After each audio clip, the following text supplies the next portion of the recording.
The film opens amidst a fierce conflict as the Romans mount a massive offensive against Africa, with the battle enduring for several days. This war, however, carries a unique twist. A Roman general named Lucius stands at the helm of the African forces. Though Roman by birth, Lucius remains steadfast in his defense of Africa against the invaders. His wife stands alongside him, playing a crucial role in devising strategies and bolstering the troops' morale. Tragedy strikes when the Romans unleash a savage attack, resulting in the death of Lucius's wife amidst the chaos.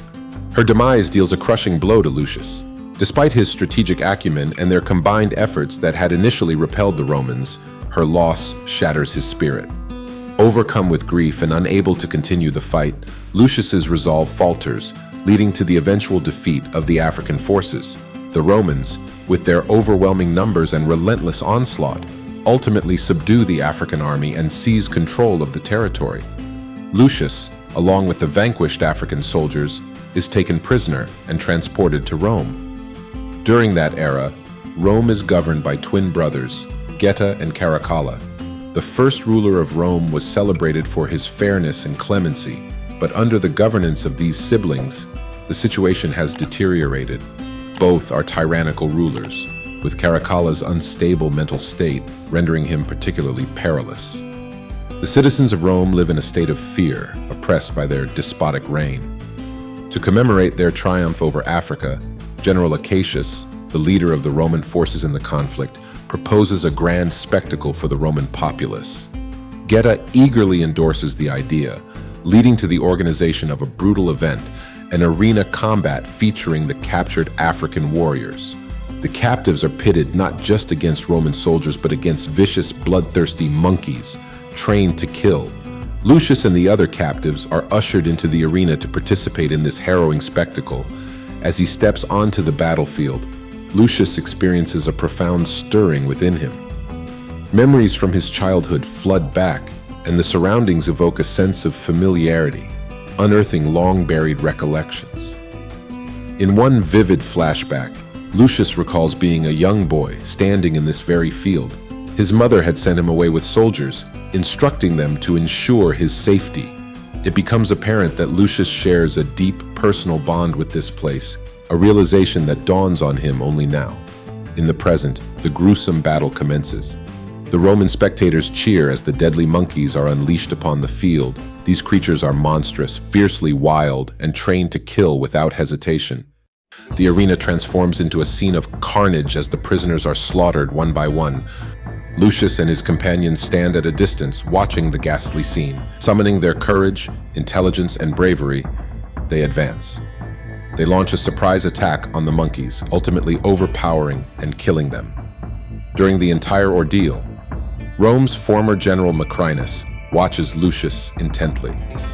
When the event concludes, Macrinus approaches Lucius and takes him aside.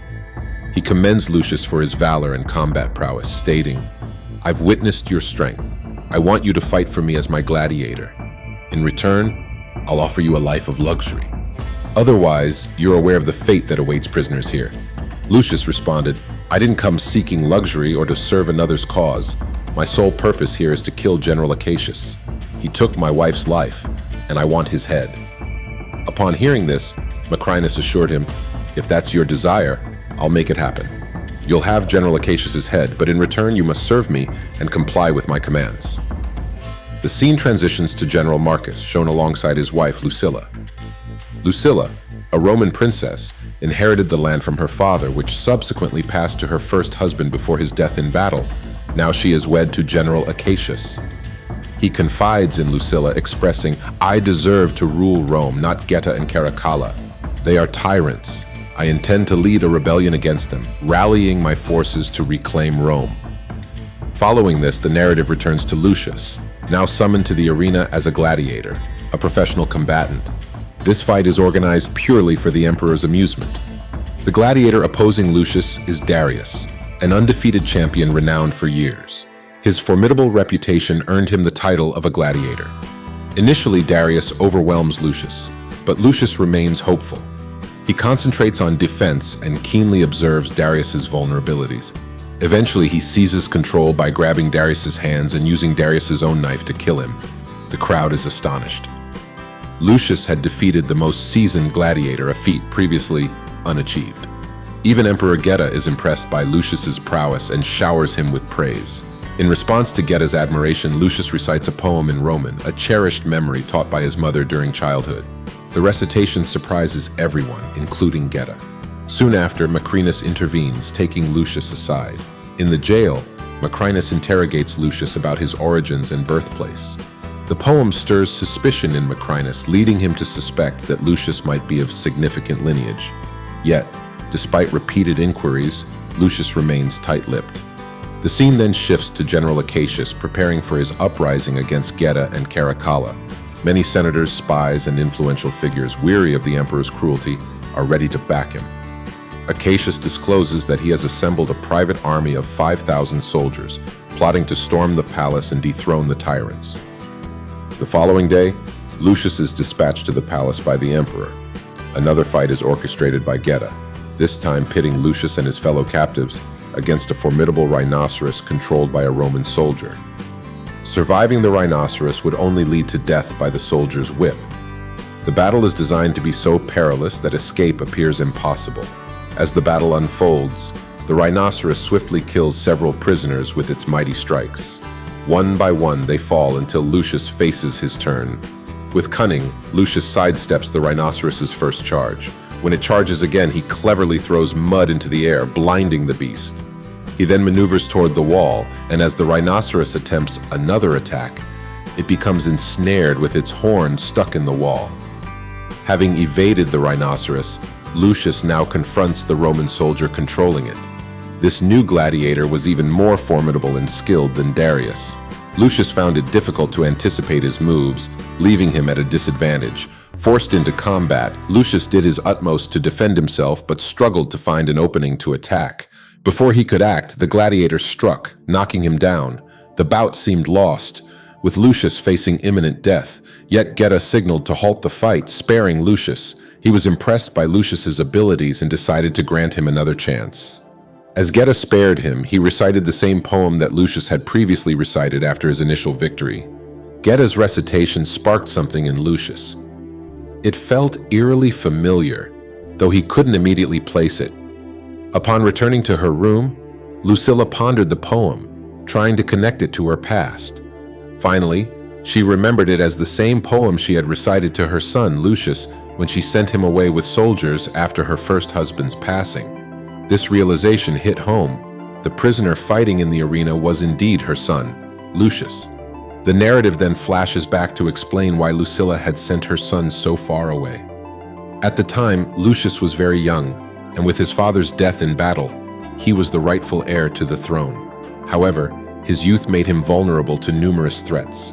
To safeguard him, Lucilla made the heart-wrenching decision to send him away, protecting him from those who sought power.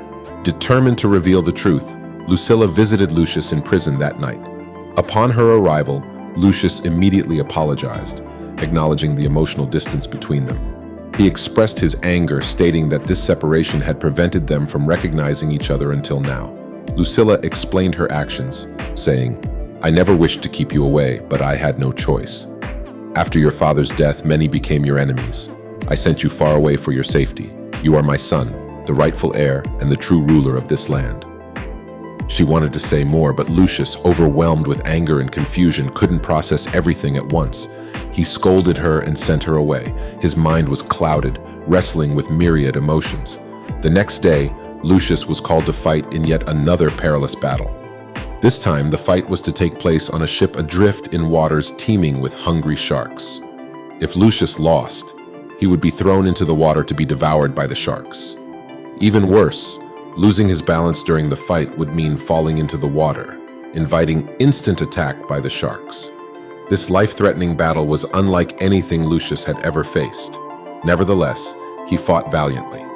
After defeating the gladiator before him, he seized an arrow and hurled it toward General Acacius, seeking vengeance for his wife's death.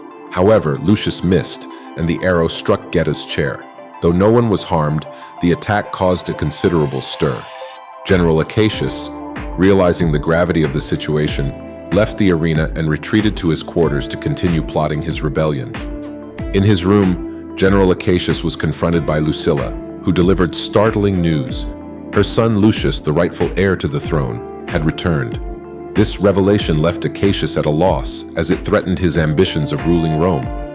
Unbeknownst to them, a spy overheard their conversation and swiftly reported everything to Macrinus, who had initially sought to recruit Lucius as his gladiator, betrayed Acacius by disclosing critical information to the rulers Geta and Caracalla.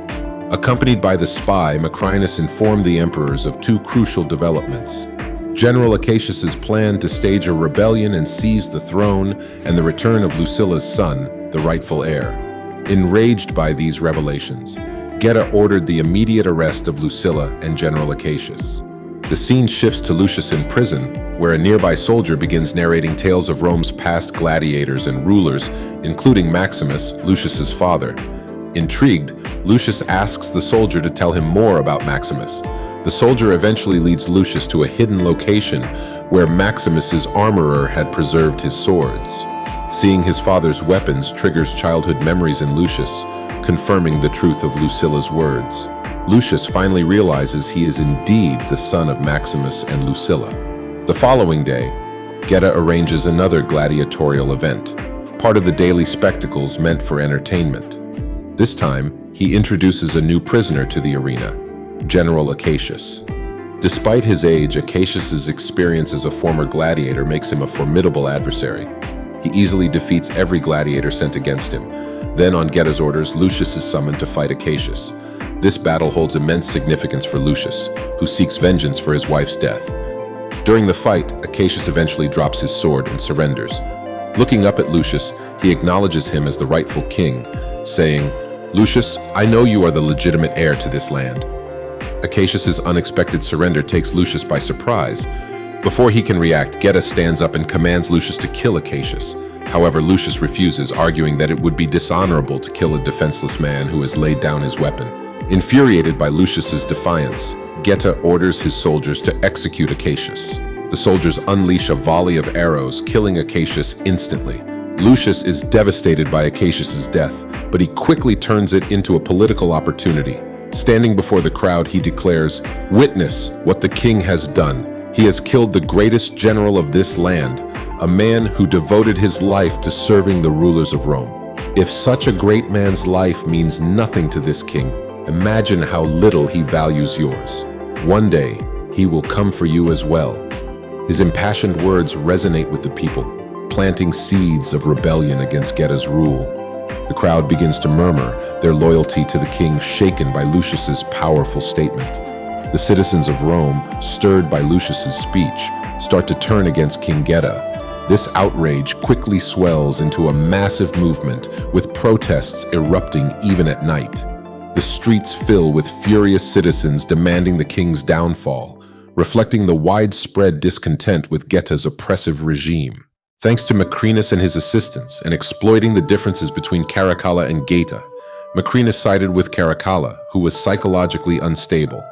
And in a brutal act of violence, Caracalla murdered his brother by beheading him. Meanwhile, unaware of these events, Lucilla visited Lucius in prison. She brought a special ring, a symbol of Rome's throne once belonging to Lucius's father, Maximus. Handing the ring to her son, she declared him the rightful heir. Accepting it silently, Lucius's eyes brimmed with regret. Overcome with emotion, he told Lucilla, "I couldn't save General Acacius, but I won't lose you. I promise to protect you." He embraced his mother, dispelling all bitterness between them. The following day, Caracalla announced to the public that Geta was dead and proclaimed himself king. Before the crowd could react, General Macrinus appeared, holding Geta's severed head. He accused Caracalla of murder, deeming him unfit to rule. This was part of Macrinus's scheme to eliminate both brothers and seize power for himself. With Geta and Caracalla out of the picture, Macrinus declared himself the new ruler of Rome. However, Lucius was already formulating his plan. He entrusted the ring from his mother to a loyal soldier, instructing him to find General Dorus, a trusted ally, and deliver the ring as a plea for help. The soldier, realizing Lucius's true identity as Lucilla's son, followed his orders without hesitation. Meanwhile, intoxicated by power, Macrinus ordered Lucius to participate in another gladiatorial match as punishment for refusing to become his gladiator. This time, Macrinus wanted Lucius to face multiple opponents, intending to humiliate and kill him. Upon receiving the message, Lucius was furious, but remained composed. Using a key he had stolen from a guard, he escaped from prison, overpowered the soldiers guarding him, and fled to meet General Doris's army, determined to reclaim Rome from Macrinus. Soon, news of General Doris's advancing army reached Macrinus. Realizing he would have to face a full-scale battle, he abandoned the Gladiator games to prepare for war. The two armies confronted each other on the battlefield. Macrinus led the Roman forces, while Lucius and General Doris commanded a smaller but fiercely determined army. Despite being outnumbered, Lucius's troops fought with unmatched bravery. As the battle raged, Lucius and Macrinus came face to face. Lucius challenged him, declaring, "I fight to save Rome from tyrants like you." Their duel commenced, with both exchanging powerful blows. The fight was intense and brutal, with neither willing to concede. They clashed swords, moving closer to the water as the battle continued. At one point, Macrinus overpowered Lucius and threw him into the water, attempting to drown him. On the brink of defeat, Lucius suddenly remembered his mother's sacrifice. He learned that Macrinus had sent men to kill her during the battle. Filled with renewed strength and rage, Lucius fought back. Emerging from the water, he launched a final, decisive attack on Macrinus. With one powerful strike, he killed the tyrant. With Macrinus dead, the battlefield grew silent. Lucius stood victorious, addressing the people. "It was my father Maximus's vision to make Rome a land of peace and justice for all. That dream was never realized because of corrupt rulers, but I vow to turn his dream into reality." The crowd erupted in applause, acknowledging Lucius as their rightful ruler. He was crowned king, and under his leadership, Rome began its journey toward the peace and unity Maximus had envisioned. The story concludes with Lucius reclaiming his rightful place as Rome's ruler, fulfilling both his father's dream and his own destiny.